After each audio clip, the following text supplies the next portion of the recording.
Bone Lake, new film directed by Mercedes Bryce Morgan, starring Alex Rowe, Mari Hassan, Marco Pigossi, and Andre Necita.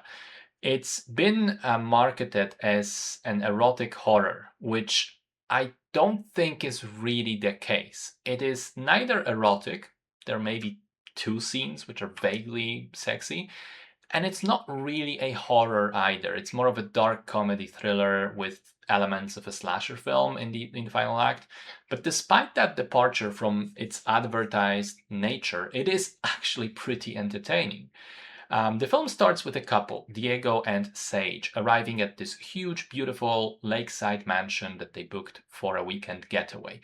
Right after they get settled, though, another couple arrives at the door, Will and Sim. Turns out there's been a double booking. There are no other hotels in the immediate area, the owners are not responding, so the two couples reluctantly agree to stay together and share the house, as it's big enough anyways, and get to know each other over the weekend. And then things start to get progressively more strange as the boundaries of both relationships are severely tested. So, as I said earlier, I really like this one, much to my own surprise, because I think it starts rather underwhelming. There's this brief prologue scene which is violent in a very cartoonish, campy, ridiculous way. And I thought to myself, oh, okay, this is gonna be real schlock. But then the film kept on going, and the longer it went, the better it became. I mean, don't get me wrong, it is campy and silly, and it is schlock, but it's really good schlock. There's some genuinely funny moments. The main couple is well written in the sense that they're clearly smart individuals. They react appropriately to weird stuff happening. They call those things out and behave like reasonable human beings, so they don't follow the usual stupid horror movie protagonist tropes.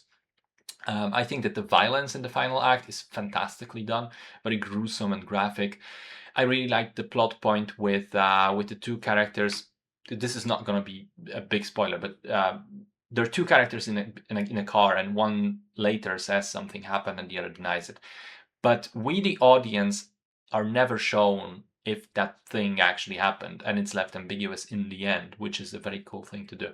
I like the use of color, which starts very grounded and then goes progressively more into a sort of neon light giallo style, which, according to the director, was very deliberate. I thought that Madi Hassan was quite good as Sage, although I do have to mention she always felt like budget Florence Pugh to me, especially with this haircut that she has. And finally, I liked the closing scene of the movie, which felt very much like a twisted spin on The Graduate. Very fun stuff for a cinephile. So yeah, it's not ambitious cinema. It is campy, silly, ridiculous stuff, but at that, it is shockingly good.